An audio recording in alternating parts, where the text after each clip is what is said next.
देखिए बेटा, अब मैं जो चर्चा आपसे करने वाला हूँ पूर्ण तरंग की चर्चा करूंगा। दृष्टिकरण किसे कहते हैं? पीएन संधि डायोड का पूर्ण तरंग दृष्टिकारी के रूप में उपयोग समझाइए। तो अब मैं जो आपसे चर्चा करने वाला हूँ पूर्ण तरंग की चर्चा करूंगा।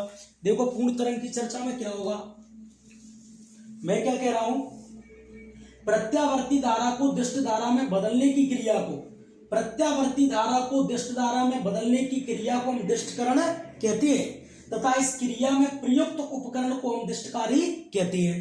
पीएन संधि डायोड का पूर्ण तरंग दृष्टिकारी के रूप में उपयोग, तो कैसे लिखेंगे? पीएन संधि डायोड का पूर्ण तरंग दृष्टिकारी के रूप में उपयोग का परिपथ चित्र में प्रदर्शित है। चित्र में कैपिटल टी एक ट्रांसफॉर्मर है जिसकी प्राथमिक कुंडली के सिरे पर प्रत्यावर्ती विभवांतर लगाया गया है तथा द्वितीय कुंडली के सिरे ए का संबंध डायोड D1 से और सिरे बी का संबंध डायोड D2 से कर दिया गया है तथा कुंडली के बीचों बीच बाह्य प्रतिरोध R जोड़ दिया गया है। इस बात का आप लोगों को ध्यान रखना पड़ेगा। एक बार मैं दोहरा देता हूं, आप लोग बोर्ड पे नजरें बनाए रखें। देखो बेटा, पीएन संधि डायोड का पूर्ण तरंग दृष्टिकारी के रूप में उपयोग का परिपथ चित्र में प्रदर्शित है। चित्र में कैपिटल टी एक ट्रांसफॉर्मर है जिसकी प्राथमिक कुंडली के सिरे पर प्रत्यावर्ती विभवांतर लगाया गया है तथा द्वितीय कुंडली के सिरे ए का संबंध डायोड D1 से और सिरे बी का संबंध डायोड D2 से कर दिया गया है तथा कुंडली के बीचों बीच बाह्य प्रतिरोध R जोड़ दिया गया है। अब इसकी कार्यविधि सुनना। कार्यविधि क्या है? जब ट्रांसफार्मर की प्राथमिक कुंडली के सिरे पर प्रत्यावर्ती विभवांतर लगाया जाता है तो यह ट्रांसफार्मर का कोण चुंबकित हो जाता है। प्रथम अर्ध चक्र में बिंदु ए को तो बेटा धनात्मक विभव पर और बिंदु बी को ऋणात्मक विभव पर रखते हैं, तब डायोड D1 अग्रवृत्ति में होता है और डायोड D2 पश्चिमवृत्ति में होता है। प्रथम अर्ध चक्र में बिंदु ए को धनात्मक विभव पर, और बिंदु बी को ऋणात्मक विभव पर रखते हैं तो ये डायोड D1 अग्रवृत्ति में होता है और डायोड D2 पश्चिमवृत्ति में होता है। तब डायोड D1 से धारा ऐसे इस बाह्य प्रतिरोध R में बिंदु C से D की ओर बहने लगती है तथा डायोड D2 से कोई धारा प्रवाहित नहीं होती है। द्वितीय अर्ध चक्र में उल्टा कर देंगे। द्वितीय अर्ध चक्र में बिंदु ए को तो बेटा ऋणात्मक विभव पर और बिंदु बी को धनात्मक विभव पर रखते हैं तो ये डायोड D2 अब अग्रवृत्ति में होता है और डायोड D1 बेटा पश्चिमवृत्ति में होता है। जो प्लस से जुड़ जाएगा वो अग्र में होगा और जो माइनस से जुड़ेगा वो पश्चिम में। तो ये डायोड D2 प्लस से जुड़ा है, ये डायोड D2 अग्रवृत्ति में होता है तथा डायोड D1 पश्चिमवृत्ति में होता है। तब डायोड D2 से धारा ऐसे इस बाह्य प्रतिरोध R में बिंदु C से D की ओर बहने लगती है तथा डायोड D1 से कोई धारा प्रवाहित नहीं होती है। समझ गए ना?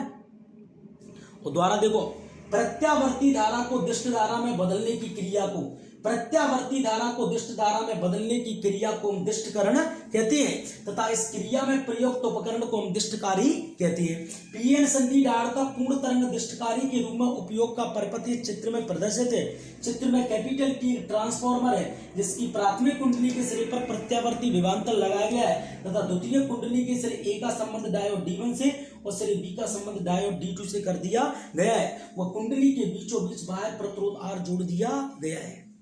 इसके बाद आप लोग समझो, अब मैं कार्यविधि की चर्चा करूंगा। जब ट्रांसफार्मर की प्राथमिक कुंडली के सिरे पर प्रत्यावर्ती विभवांतर लगाया जाता है तो ये ट्रांसफार्मर का कोण चुंबकित हो जाता है। प्रथम अर्ध चक्र में बिंदु ए को तो धनात्मक विभव पर और बिंदु बी को ऋणात्मक विभव पर रखते हैं तब डायोड D1 अग्रवृत्ति में होता है और डायोड D2 पश्चिम में होता है क्योंकि D1 कैसे जुड़ गया प्लस से और D2 कैसे जुड़ गया माइनस से। तो डायोड D1 अग्रवृत्ति में होता है तब डायोड D1 से धारा इस बाह्य प्रतिरोध R में बिंदु C से D की ओर बहने लगती है तथा डायोड D2 से कोई धारा प्रवाहित नहीं होती है। डायोड केवल अग्रवृत्ति में धारा बहता है, पश्चिम में नहीं।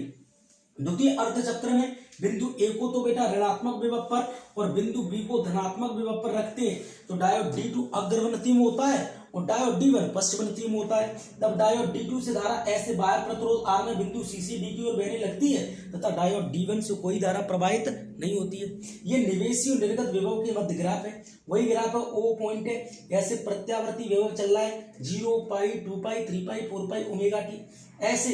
ऐसे इंक्लाइन करो, ऐसे dot dot dot dot dot dot, यहाँ से चलेंगे 0 से पाई 2 पाई 3 पाई 4 पाई पूरा भर दो।